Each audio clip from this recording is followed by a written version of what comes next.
자, 거기 훈민정음 언어본 문제부터 한번 풀어봅시다. 여기 342쪽. 자, 1번 문제. 다음 문장들 중 기억의 의미 유형과 즉 유사한 것은 하고 물었습니다. 기억에 아니할세 이런 전차로 하면은 지금 아니할세는 무슨 뜻이야 해석하면 통하지 않으므로 이유를 말하지. 그런데 그 뒤에 또 이런 전차로 얘 해석하면 또 뭐야? 이런 까닭으로. 결국 중복된 표현이지. 중복된 표현. 이해돼요? 즉 이미 앞에서 아니할세 하고 어미에서 뭐뭐함으로 하고 이유를 말했는데 뒤에 가서 또 이런 까닭으로 라고 쓰면은 얘는 중복된 표현이란 말이야.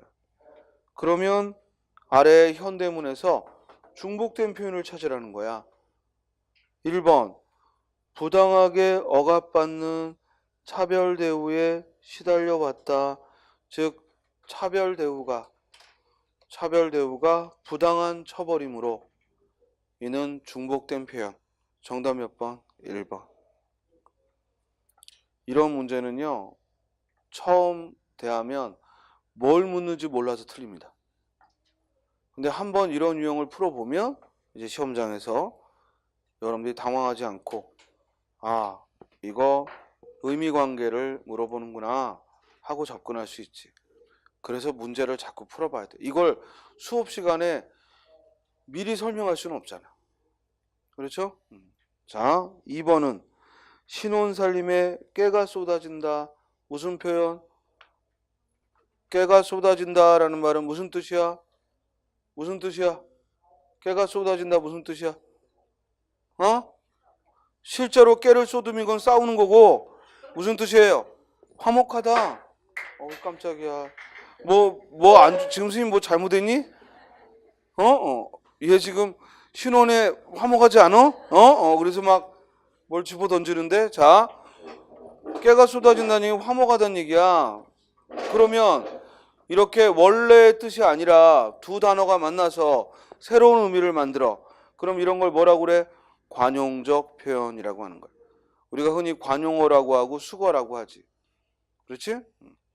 관용적 표현, 그거 수거야. 여러분들 영어의 수거 외워요? 아니면 보면 저절로 알아요? 외우죠? 그럼 우리말의 수거는 왜 안 외우고 저절로 모른다고 우리말이 어렵다고 하냐고.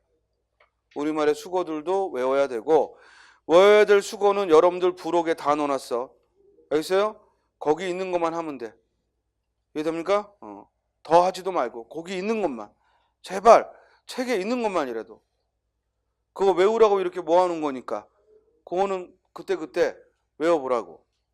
자, 하여간 우리말 외우지도 않고 우리말은 어려워요 그리고 뛰어다니는 건 그건 어불성설이지.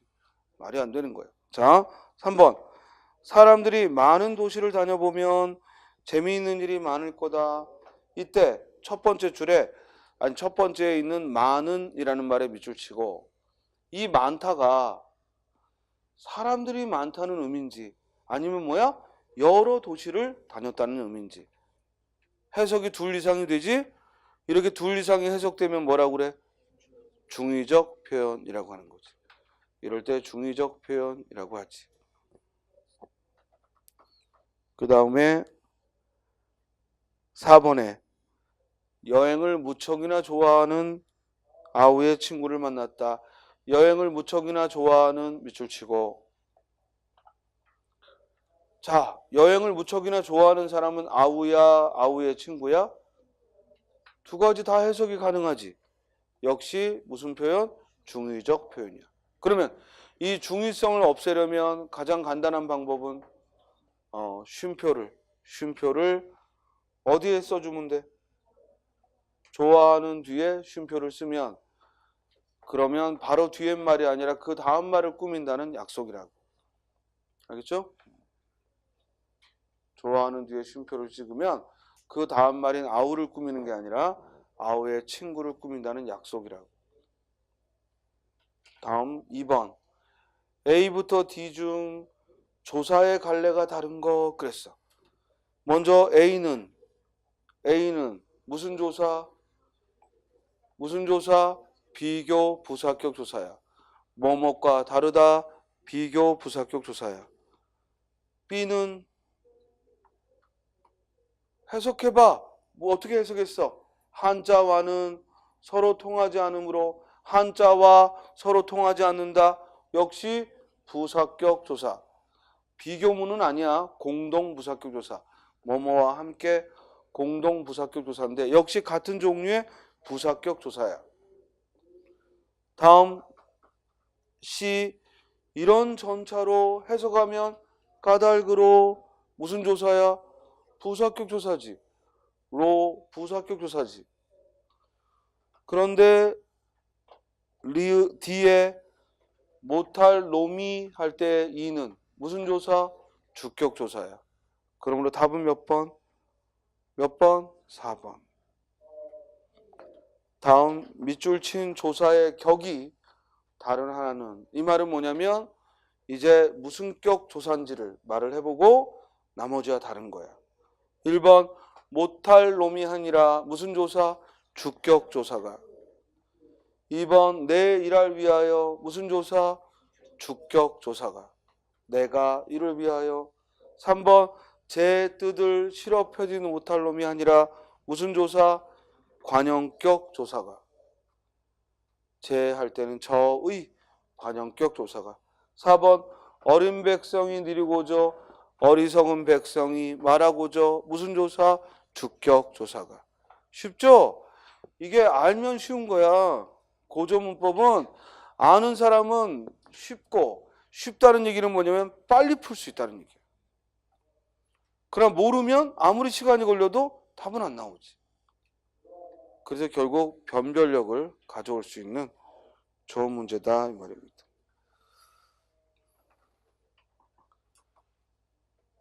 자, 다음은 이제 통제사 이순신하고 구절이 나오는데 뭐 시간 관계상 다 할 필요는 없고 즉 다시 앞으로 들어가서 몇 개의 우리 고전문을 같이 해석을 해보겠고요. 그리고 다음 주에는 선생님이 가만히 이 심화반 문제를 풀면서 무슨 생각이 드냐면 결국 기본반에서 우리가 쭉 진도대로 따라 했지만 이 심화반이라고 얘기하면서 지금 이번 달이 마지막 달인데 이제 다시 또 1월부터는 새로 출발을 해야죠. 그러면 이 과정에서 그냥 형식적으로 독해를 또 다뤄야 되니까 독해를 하면은 내가 볼 때 독해는 우리가 연습을 함께 하지 않아도 혼자서도 충분히 할 수 있는 부분이 독해고 해서 이번에는 한자하고 한자성어 즉 어휘 부분을 함께 하려고 해요. 그래서 다음 주부터 올 때는 부록을 가져오세요. 그러니까 어휘 파트 무슨 말인지 알겠죠?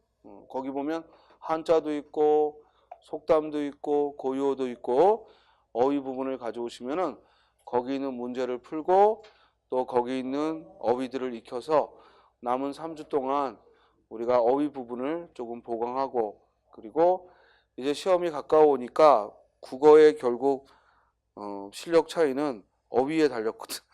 야, 너 손가락 이렇게 하고 있지 마. 얘 맨날 손가락 이러고 있다? 나한테? 내가 몇 번이나 내가 얘기하려다가 지금도 딱 뭐 깜짝 놀랐잖아. 뭐 얘기하고 있는데 엿먹어라 이러고 있어. 자, 왜 손가락을 이러고 있어? 자, 그래서 여기 그래서 다음 주에는 어휘를 가져와라. 알겠죠? 어휘를. 자, 그러면 335쪽에 그 소화권해를 같이 봅니다. 먼저 다 우리 기본서에 풀이가 나와 있으니까 우리 훈민정음 할 때처럼 결국에는 현대어로 잘 풀면 되거든. 그러니까 우리가 같이 읽지 못하는 부분도 지금 선생님이 하는 것처럼 잘 기억을 해놨다가 여러분들이 그냥 풀이만 보려고 하지 말고 한번 가만히 내용을 해석하면서 또 원문과 비교하면서 보자 이거야. 자, 맹자 가라사대. 자, 맹자가 말하기를. 그러면 이때 이모음은 가라고 해석이 되니까 무슨 조사야? 주격 조사지. 아직 가라는 주격 조사가 안 나타났지? 그러니까 이는 15세기 문헌이야 아니면 17세기 문헌이야? 15세기 문헌임을 아는 거지. 맹자가 가라사대 말씀하시기를 사람이 도이심에 할 때 이 모음도 무슨 조사? 주격 조사. 도가 있음에 먹기를 배부라 하며 먹는 걸 배불리 하고 먹는 걸 먹기를 배불리 하고 오살 덮게 하여 오살이라고 썼으니까 연철한 거야 분철한 거야 혼철한 거야 연철한 거지. 옷이라는 명사에 조사 알이 왔는데 오살이라고 했으니까 연철한 거지. 옷을 덮게 하여 편안히 입고 이 말은 뭐냐면 의식주가 편안하고 이 말이야. 의식주가 편안하고 가르침이 없으면 가르침이 없으면. 그래서 원문에는 뭐라고 써놨어? 일거이무교라고 했지. 한자 가르칠 교자를 썼지. 즉 가르침이 없으면 쉽게 말하면 교육이 없으면 이 말이야. 가르침이 없으면 곧 짐승에 가까우릴세. 짐승은 건 뭐야? 짐승. 짐승에 가까우릴세 해석하면 가까울 것이므로 역시 리을세 이유를 말하는 거야. 가까울 것이므로 성인께서 이때 성인은 중국의 순임금을 말해. 이때 성인은 문맥상 중국의 순임금이야. 임금 이름이 순이라고. 요순 시절의 그 순임금이라고. 하긴 뭐 우리나라 왕도 모르는데 뭐 중국 왕을 알겠니? 그래서 중국의 태평 천하의 시대가 전설의 시대가 요순 시절이거든. 그럴 때 요임금과 순임금, 그럴 때 순임금이라고. 이해됐어요? 순임금이 성인께서. 그러니까 성인 그러니까 공자라고 오해하지 말고 성인께서 즉 순임금이 시름홈을 두샤. 시름은 지금의 시름하고 똑같은 말이야. 그러니까 시름홈을 두었다는 건 무슨 말이야? 걱정이 돼서 근심 걱정이 돼서 이 말이지. 근심 걱정이 돼서 설로 하여금 설은 사람 이름이야. 설이라는 사람으로 하여금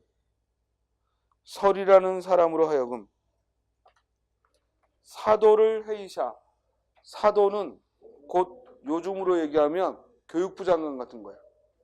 즉 사도를 해이샤하면 맡기셔서 사도라는 직책을 맡겨서 이 말이야. 그러니까 교육부 장관을 맡겨서 이 말이야. 가르치게 했다는 거지. 가르치기를. 그러니까 사람으로 태어나서 의식주만 편안하고 가르침이 없으면 짐승과 가까울 거니까 순임금이 걱정이 돼서 설이라는 사람으로 하여금 교육부 장관을 시켜서 가르치게 했다 이 말이지. 바로 그 가르침이 오륜이에요. 그래서 일륜으로서 하시니 일륜을 가르쳤다 이 말이야. 이 일륜이 바로 오륜을 말하는 거야. 그래서 우리 오륜 하면은 원문에 봐. 오륜 5개. 뭐라고 써 있어? 부자, 유친, 또 군신, 유의, 또 부부, 유별, 또 장유, 유서, 또 붕우, 유신. 이거 암기. 이걸 암기해야 돼. 왜냐면 밑줄짓말에 해당하는 한자 성어는 하고 물어볼 수 있단 말이야. 밑줄짓말에 해당하는 오류는 하고 물어보는 거야. 자, 먼저 아비와 아달이 친홈이시며 아까 잠깐 봤지? 아비와 아달이 친홈이 있다. 무슨 말이야? 부자 유친을 우리말로 풀어놓은 거야. 부자 유친을 풀어놓은 거야. 아버지와 자식은 가까이 한다 이 말이지. 그 다음 임금과 신하 의이시며 임금과 신하는 의가 있어야 한다. 뭘 설명한 거야? 군신유의를. 군신유의를. 즉 임금과 신하는 의리가 있어야 된다. 자,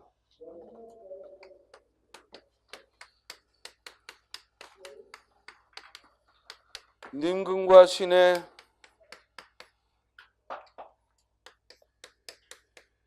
의이시며. 자, 여기서 신에는 신하라는 말에 이모음이 온 거야. 원래 받침이 없는 말에 주격조사는 가를 써야 되는데 받침이 있는 말에는 이를 쓰고 받침이 있는 말에는 이응이 들어간 이를 쓰고 받침이 없는 말에는 가를 써야 되는데 15세기 때 중세국어에는 가가 없었으니까 대신 이응이 안 들어간 이를 썼다고.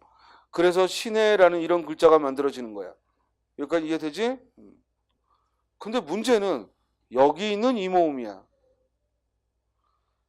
의의 발음은 어떻게 돼? 의야. 역시 받침이 없는 모음인데 뭐로 끝났냐면 이로 끝났어. 그죠?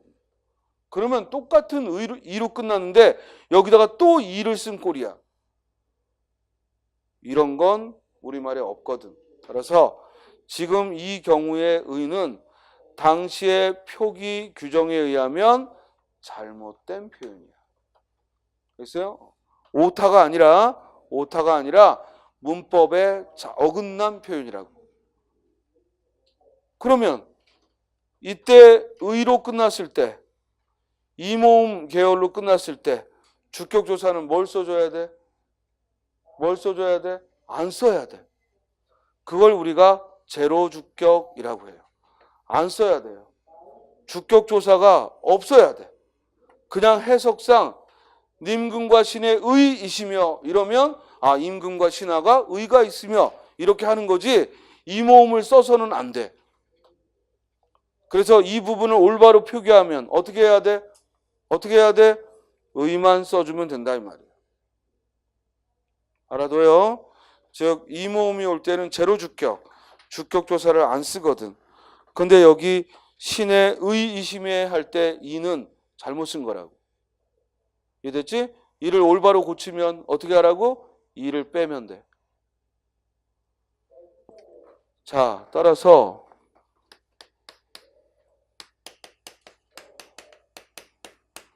(15세기) 중세국어의 주격조사는 받침이 있는 말에는 이를, 모음으로 끝나는 받침이 없는 말에는 이를, 그리고 이모음으로 끝날 때에는 뭐라고? 제로 주격 안 쓴다 이 말이지. 정리하면 이런 얘기야. 됐어요?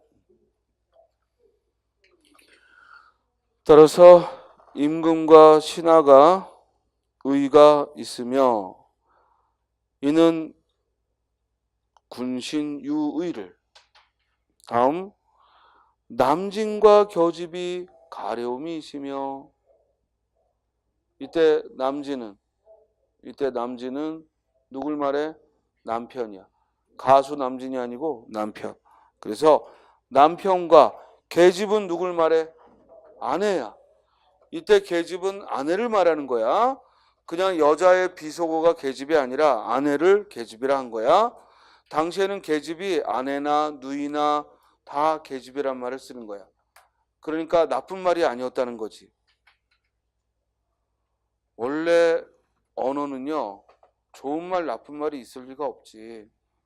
문제는 그걸 나쁘게 쓰는 사회, 그걸 좋게 쓰는 사회가 있는 거지. 그러니까 15세기 때만 해도 계집이란 말은 그냥 일상적인 말이었어. 그런데 20세기에 와서는 그 계집을 나쁜 의미로 쓰다 보니까 결국 원래의 뜻은 퇴색하고 계집이라는 말은 비속어가 된 거지. 자, 우리말에 친구라는 한자어 대신에 가장 많이 썼던 친구를 가리키는 말은 동무야, 동무. 벗이라는 말도 있지만 동무라는 말을 훨씬 많이 썼어요. 그래서 어깨 동무를 하고 가다, 즉 친구들끼리 어깨를 나란히 하고 가면 그런데 북한에서 남과 북으로 갈라지면서 북한에서 동지라는 의미로 동무라는 말을 쓰면서 이제 그 동무는 왠지 같은 사상을 가진 사람 이런 의미로 퇴색하니까 남쪽에서는 아예 동무라는 말을 안 쓰는 거지. 여러분들 자기 친구를 어머니 제 동무예요 이렇게 소개해 본 적 있어요? 거의 없을걸요? 왜냐면 이제 동무라는 말은 북한에서의 동지를 말하는 말로 변질이 된 거야. 그러니까 스님 말은 뭐냐면 어떤 언어라는 것이 이렇게 시대에 따라서 변하거나 사회적 약속이 바뀔 때 그 바뀌어 있는 걸 알아채지 못하면 잘못된 해석을 하기 쉽다는 얘기야. 그래서 여기 남진과 겨집이 했을 때 겨집을 아니 여자를 계집이라고 표현하다니 남편은 남편이라고 써놓고 아내는 아내라는 말이 있는데 계집을 쓰다니 이건 가부장적 사회의 증거야 이렇게 말하는 사람들은 무식한 사람들이라고. 무슨 말인지 알겠어요? 만약에 지금 쓰여지는 글인데 남편은 남편이라고 써놓고 아내를 가리키는 말은 계집이라고 했다면 이건 가부장적이고 못된 표현을 쓴 거지. 무슨 말인지 알겠죠? 그러나 15세기 때는 그게 아니라 아내라는 말보다 계집이라는 말을 더 많이 썼고 그래서 남진과 계집이라고 쓴 거야. 이해돼요? 우리가 착각하지 말 거 마치 현대사회에서의 여성은 점점 평등한 인권을 보장받는데 중세 조선시대에는 완전히 여자가 무슨 천덕꾸러기였고 남자가 함부로 할 대상이고 이랬다고 오해하면 안 됩니다. 오히려 옛날 조선시대의 문헌을 보면 집안일에 있어서의 여성의 발언권은 지금보다 훨씬 셌습니다. 남자들이 절대 끼어들 수 없는 거예요. 이해돼요? 심지어 임금도 어디라고 그러지? 내명부라고 그러나? 내명부의 일은 관여하지 못했어요. 그래서 우리가 조선왕조에 보면은 여자들끼리의 암투와 그리고 그 여자들끼리 외척을 중심으로 한 세력들이 형성되는 이유도 임금이 끼어들지 못했다고. 왜? 여자들의 일은 끼어들지 않는 게 불문율이었기 때문에. 그러나 지금은 있을 수도 없는 얘기거든. 그래서 오히려 어떤 시각에서 바라보느냐에 따라서 여성들의 인권은 그 당시에 우리보다 못했다고 말할 수 있는 측면도 있지만 또한 지금보다 훨씬 나은 측면도 있어.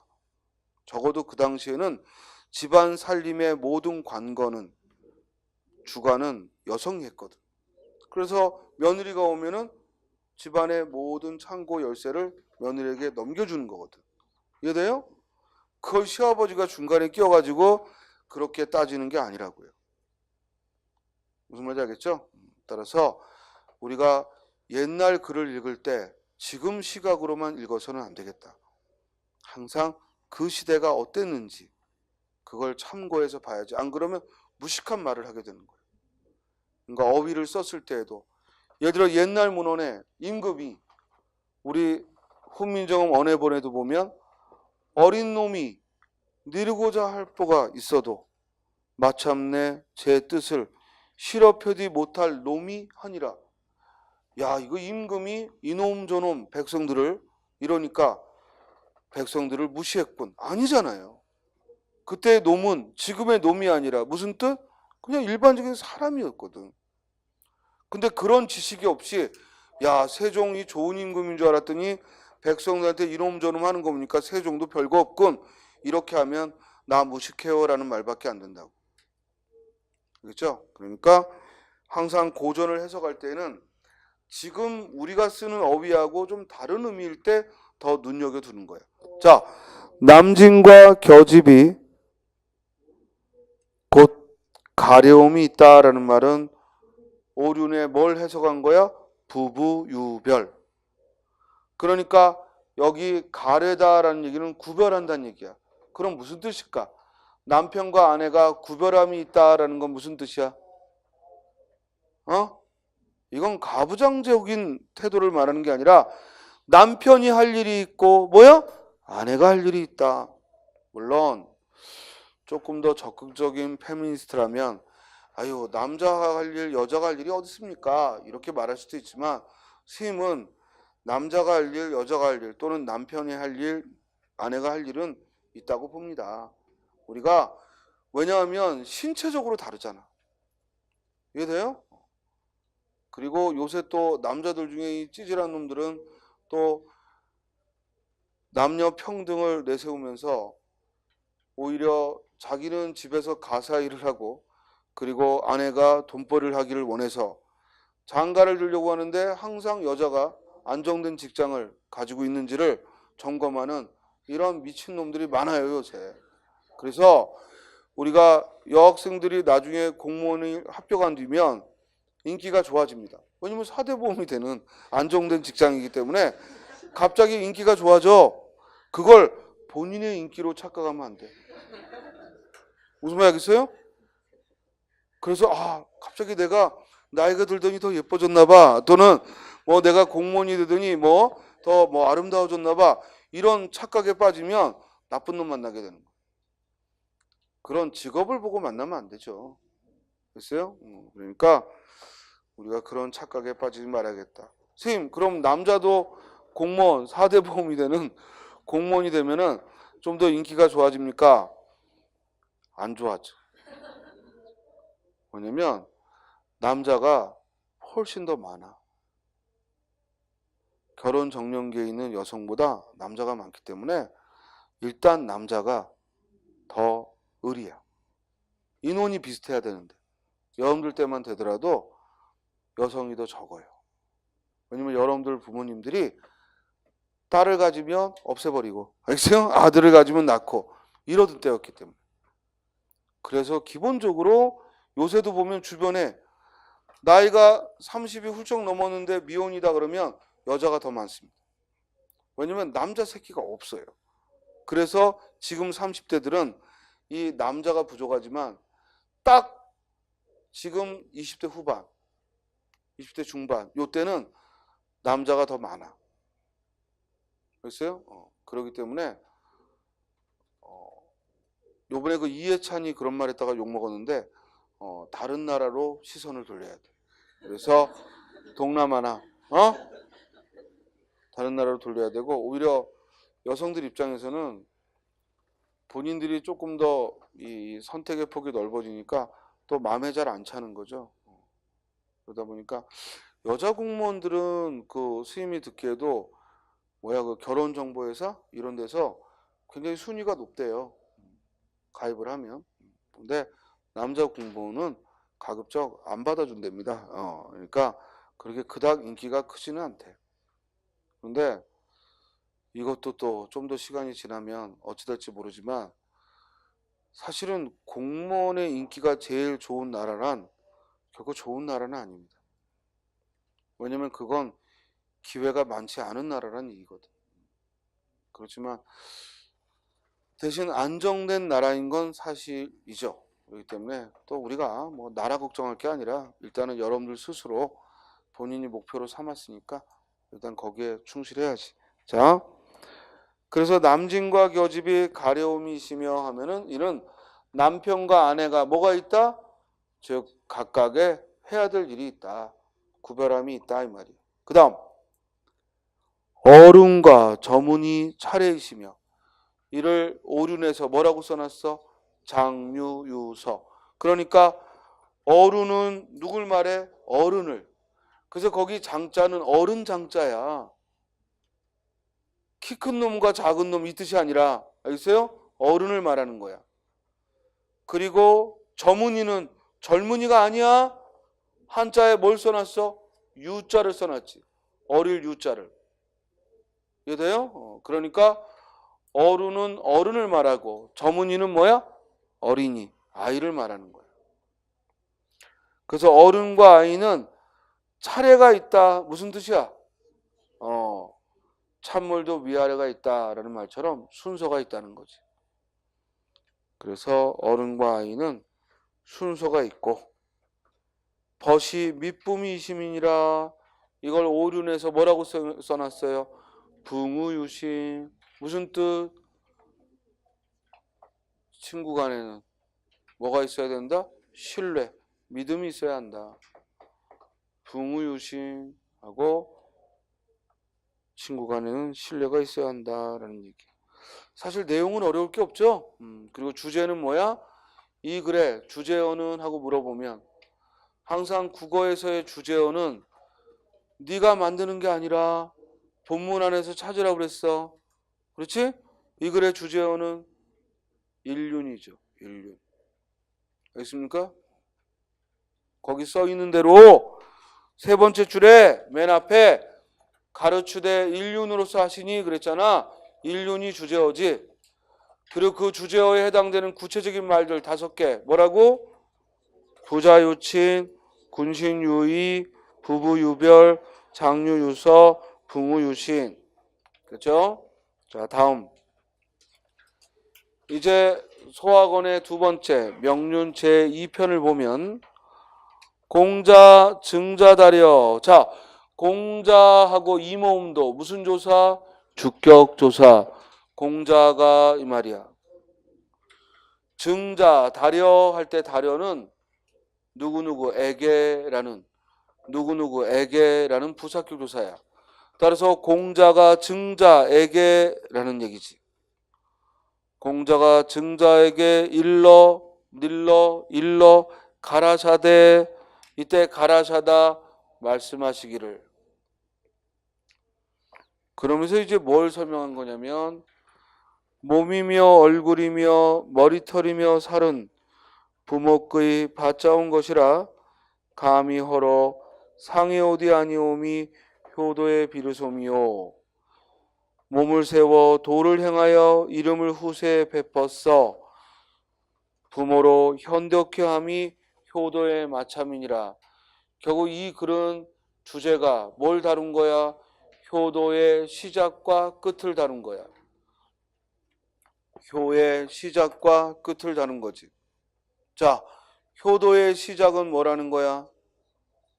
신체 발부를 훼손하지 않는 거야. 그래서 원문을 봐. 뭐라고 써놨어? 신체 발부 수지 부모 불감 회상이라고 썼지. 그렇지? 따라서 우리가 가지고 있는 몸뚱아리는 부모에게서 받은 것이라 감히 허러 상하게 하지 않는 것이 효도의 시작이다.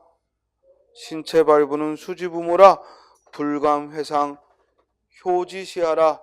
즉 효의 시작이다라는 얘기야. 이해됐지? 반면에 효의 끝은 뭐라는 거야?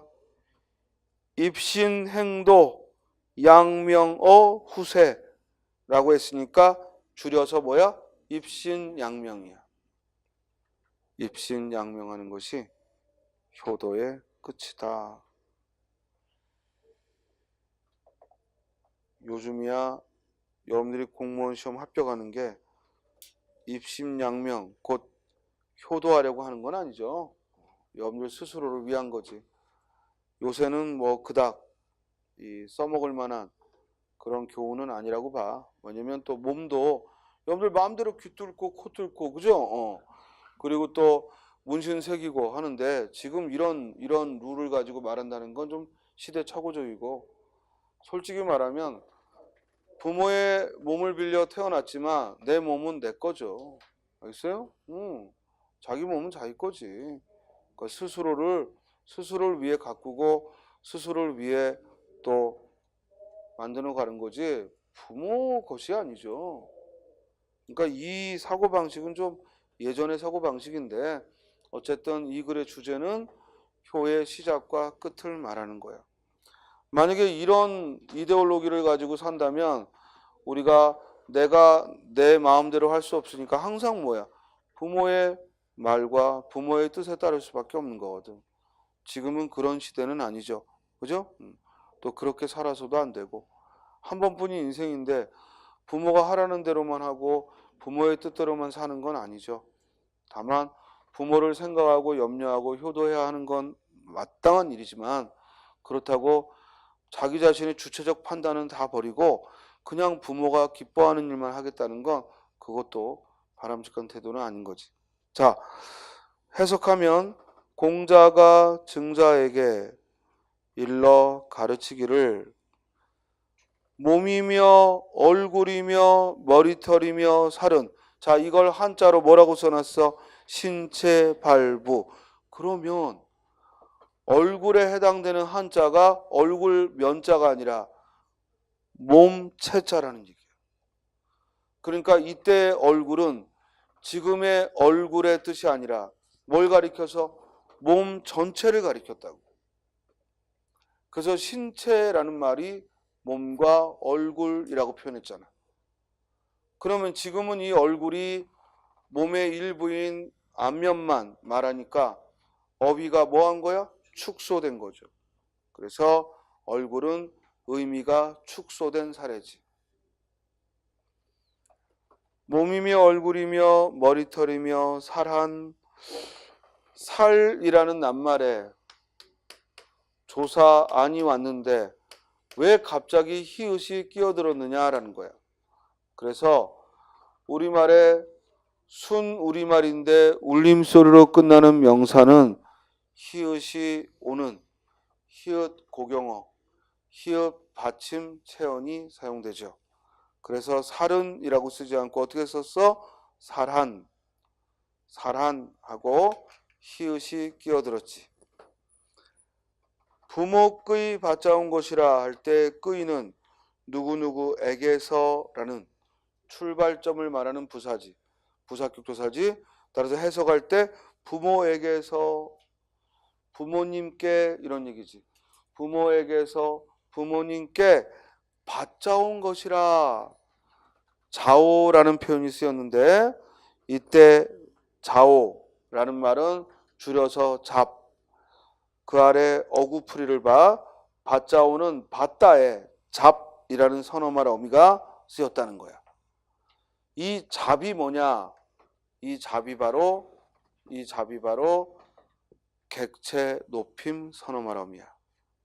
그래서 우리 15세기 때 중세국어에는 현대국어와 달리 뭐가 사용되었다?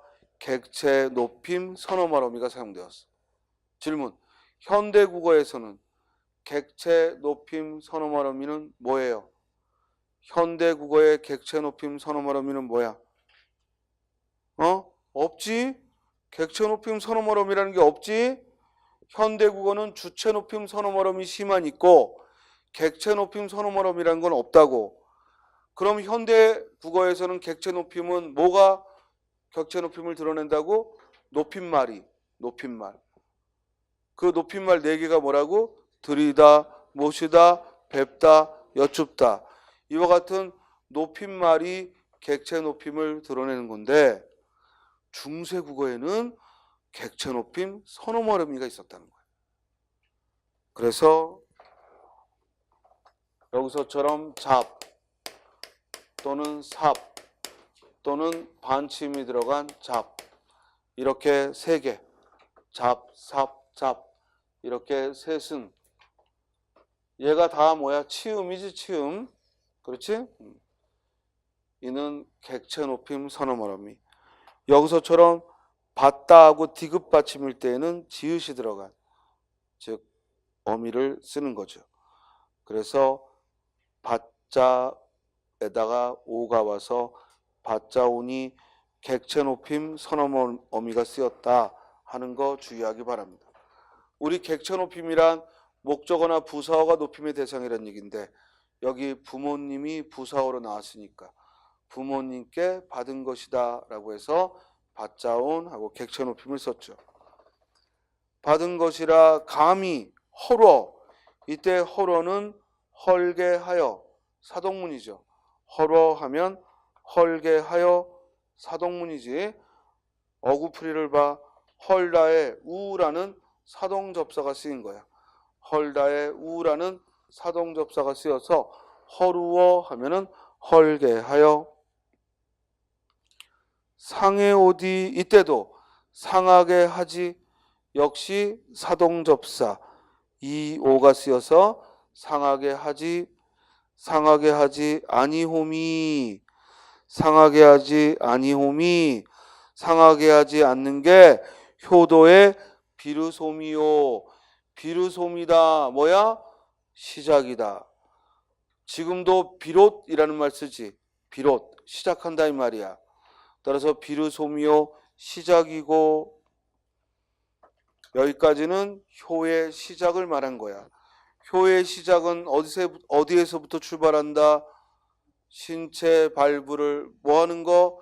불감 회상하는 것부터. 신체 발부를 불감 회상하는 것부터.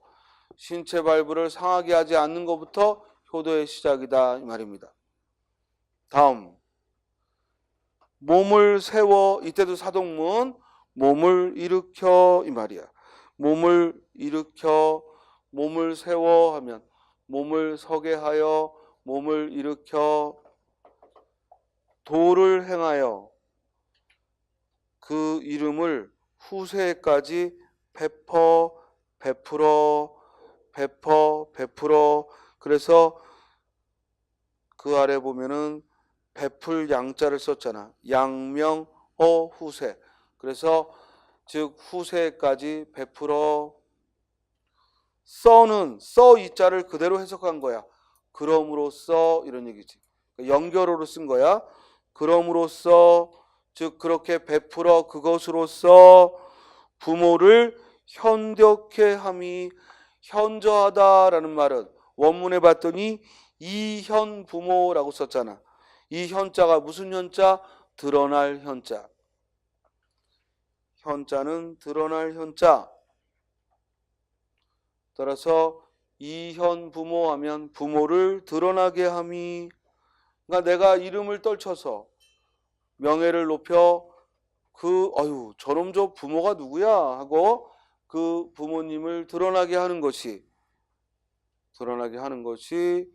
효도의 마참이니라. 효도의 끝이다 이 말이죠. 그렇죠? 그래서 이 글은 효의 시작과 끝을 이야기했다. 자, 우리가 고전 예문을 이렇게 몇 개 하다 보면요. 결국 우리말이기 때문에 현대어로 매끄럽게 안 되는 이유는 그 표기가 낯설고 또는 잘 안 쓰는 말을 쓰다 보니까 그러지. 조금 이제 몇 편 익숙해지면 굳이 못 보던 것이 나와도 해석할 수가 있거든. 그러니까 이왕이면 봐야 되는 이런 또는 함께 봤던 이런 표현들은 철저하게 좀 익혀서 그냥 어물쩍 해석하지 말고 철저하게 익혀서 응용력을 가질 수 있도록 하기 바랍니다. 알겠어요? 자, 공자 증자다려 다시 한번 현대어로 처음부터 밑에 스님이 써놓은 현대어 풀이를 볼 게 아니라 여러분들이 스스로 본문을 보면서 한번 해보자고. 자, 공자가 증자에게 일러 말하기를 몸이며 얼굴이며 머리털이며 살은 부모에게서 받은 것이라. 감히 헐게 하여 상하게 하지 아니함이 효도의 시작이고 몸을 세워서 도를 행하여 이름을 후세까지 베풀어 그것으로써 부모를 드러나게 하는 것이 효도의 마침이다. 할만하죠? 그리고 또한 이 소학원의 구절들은 원문의 한자도 좀 눈여겨두시고, 그래서 신체발부 수지부모 불감회상이요 효지시하라. 입신행도 양명어 후세 이현부모 효지종야라. 그래서 시자와 종자를 보면 종자는 아까 종송할 때도 나왔던 글자지만 이 실사변에 즉 마치는 것이야. 그래서 마칠 종자, 끝 종자라면 시자는 이게 참 한자어는 스토리가 담긴 거죠. 이게 뭐냐면 태라는 글자예요. 그렇죠? 태라는 건 뭐냐면 자궁을 말해. 어머니 뱃속을. 그지? 그러니까 여기 계집녀가 딱 붙으면 엄마 뱃속에서 우리가 삶이 시작되잖아. 그래서 시작할 시자야. 이해돼? 그러면 시라는 글자 안 잊어버리겠지? 그래서 결국 이 글은 효의 시종을, 효라는 글자도 늙을 노자에 아들 자자가 밑에 받치고 있으니까 아들이 늙으리를 업고 있는 형세니까 즉 효도할 효자지. 그래서 효의 시종, 즉 효의 시작과 끝을 주제로 잡을 수가 있겠죠. 이해됐어요? 자, 질문. 이 글에서 명사형 어미, 즉 뭐뭐하기 하는 명사형 어미가 있어요, 없어요? 이 글에서는 아직 기라는 명사형 어미는 안 나오고 뭐가 나와? 미음. 명사형 어미 미음이 보이지? 이해돼요? 그런데 아까 읽었던 앞부분을 가면 맹자가라사대 사람이 도의심에 먹기를 배부리하며 이때는 명사형 어미 뭐가 보여요? 기가 또 보이죠. 그러니까 이 명사형 어미 미음이나 기는 사실은 뭐가 먼저 쓰였다 안 쓰였다 라는 말을 하기 전에 내가 지금 읽고 있는 글의 시험 문제에서 명사형 어미 기가 보인다 그러면 찾으면 되고 명사형 어미 미음이 주로 쓰였다 그러면 기가 쓰였나 안 쓰였나 확인해 보면 된다 이 말이야. 이해돼요? 그러나 아까 주격교사 가가 17세기 이후에 등장한다라고 말을 하는 이유는 그 전에 문헌에서는 쓰이다 안 쓰이고 안 쓰이다 쓰이고 이게 아니라 아예 찾아볼 수가 없으니까. 그러나 이 미음과 기는요. 뭐가 먼저다 나중이다 할 이유가 없이 이게 어쩔 땐 미음이 쓰였다가 어쩔 땐 기가 쓰였다가 하는 겁니다. 이해됐어요? 자, 나머지 뒤에 있는 것들도 여러분들이 현대어 풀이만 한번 해보시고요. 사실은 시험에서 글이 많이 나오는 부분이 아니기 때문에 많이 나오는 부분을 오늘 함께 했습니다. 6시간 동안 고전문법 했으면 많이 한 겁니다. 이제 여기서 잠깐 멈추고 다음 주부터는 어휘를 남은 시간 동안에 검토해 보도록 하겠습니다. 그리고 1월 달부터는 새로 또 현대문법부터 진도를 나가는데 그때는 선생님이 요약본 프린트를 가지고 시험 직전이라 정리를 해주는 시간을 갖도록 하겠습니다. 일단은 이번 달까지는 교재를 가져오시고 부록편 잊지 마. 부록편, 어휘편을 가져오기 바랍니다. 알겠죠? 예, 오늘 여기까지 하겠습니다. 수고하셨습니다.